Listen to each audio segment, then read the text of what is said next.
يا صباح الفل. تعالوا كده نعمل شوية قراقيش بالعجوة كده لزوم الشاي والشاي بلبن والنسكافيه. والشتا داخل بقى وجاي بسرعة اهو، او جاي متأخر براحته برضو مش مشكلة، احنا جاهزين بالمخبوزات بتاعتنا. شوية بسكوت بالعجوة هتدعولي بجد عليهم. يلا بسرعة تعالوا نعملهم سوا مع بعض ونشوف المقادير بتاعتنا عاملة ازاي. في البداية كده أنا جبت البولة بتاعتي، دول 4 كوبايات دقيق منخولين كويس، 4 كوبايات من نفس المج ده. تمام لحد كده كويس. هحط عليهم معلقة سكر، معلقة صغيرة لأن احنا طبعا هنحشي عجوة، وكمان معلقة من الخميرة الفورية، وذرة الملح المهمة جدا في المعجنات. نقلب المواد الجافة كده كلها مع بعض، وهنجيب المواد السائلة. أنا عندي كوباية، الكوباية دي فيها نص سمنة على زيت. أنا دايما بعمل كده، نص سمنة على زيت أو زبدة على زيت، بس دي سمنة يا جماعة، دي سمنة أوكي. وكمان عشان الجو كان ساقع شوية، فأنا سيحتها بس مش سخنة، سمنة باردة. هنبسها كده بالشكل ده اللي انتوا شايفينه. هنقلب كله كده مع بعضه وهنبسها بايدينا بس من غير ما نعجن. هعمل بايدي زي ما انتوا شايفين كده. هحرك بصوابع ايدي فقط، هدخل المادة الدهنية جوه الدقيق لحد ما يبقى زي الرمل في ايدي. شايفين بيتفرول في ايدي عامل ازاي؟ تمام. دي كوباية مية دافية، هبتدي انزل بيهم شوية شوية لغاية ما اخلص. على فكرة هي خدوا مني كوباية المية دي كلها. إذن المواد السائلة بتاعتنا عبارة عن كوباية نص سمنة ونص زيت، ومعانا كوباية مية دافية فقط لا غير.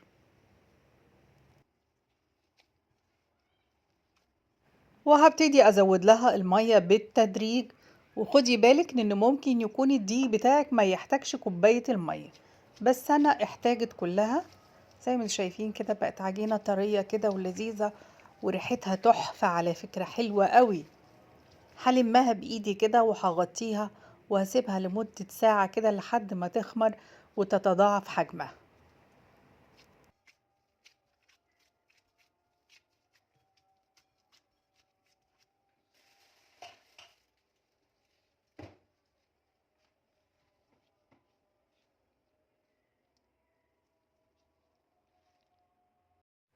وبعد ساعة دي النتيجة اللي انتوا شايفينها، نتيجة حلوة جدا على فكرة، وعجينة لطيفة جدا وسلسة.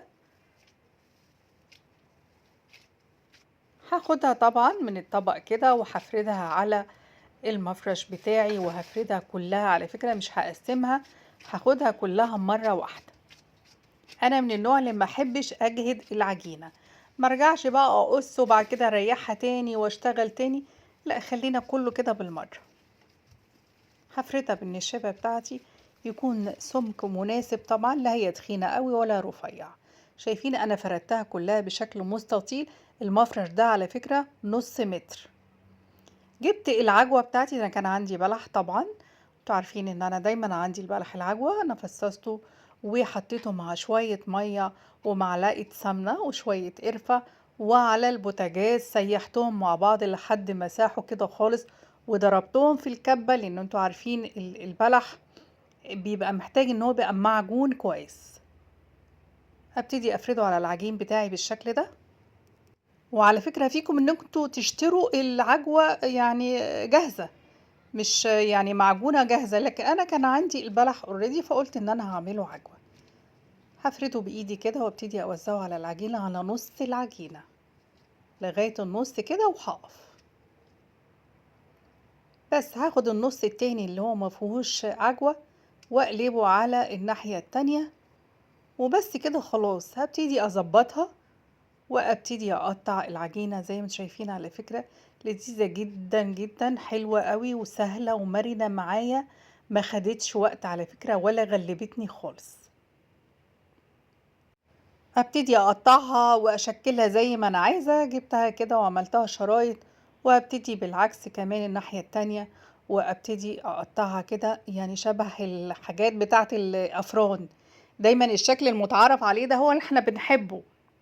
ممكن جدا تعمليه مدور ولا حاجة، بس هو ده الشكل اللي بيحبوه الأطفال كمان. هجيب الصينية بتاعتي وابتدي أوزع البسكوتات بتاعتي. على فكرة الصينية مش مدهونة لأن العجينة بتاعتنا فيها كل حاجة. بس كده هجيب شوية حليب وأحط عليهم معلقة من السكر أو شوية سكر صغيرين، وأبتدي أدهن وش البسكوتات عشان هحط عليهم سمسم. طبعا شوية الحليب بالسكر دول بيدوني لون حلو لما بيجي يستوي البسكوتات دي، بتدي لون حلو. وفي نفس الوقت كمان عشان السمسم يمسك في البسكوتات. ده سمسم مش متحمص، لان ما كانش عندي متحمص. انا بفضل المتحمص لانه بيبقى طعمه حلو وكمان شكله احلى.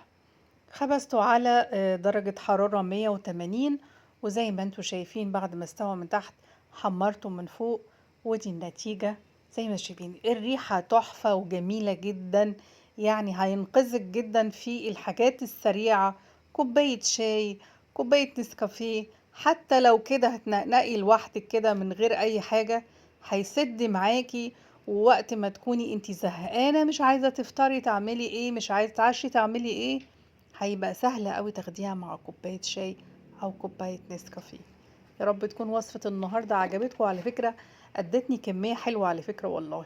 يعني شوف السيرفيس ده مليان وكان فيه شوية تاني في الصينية.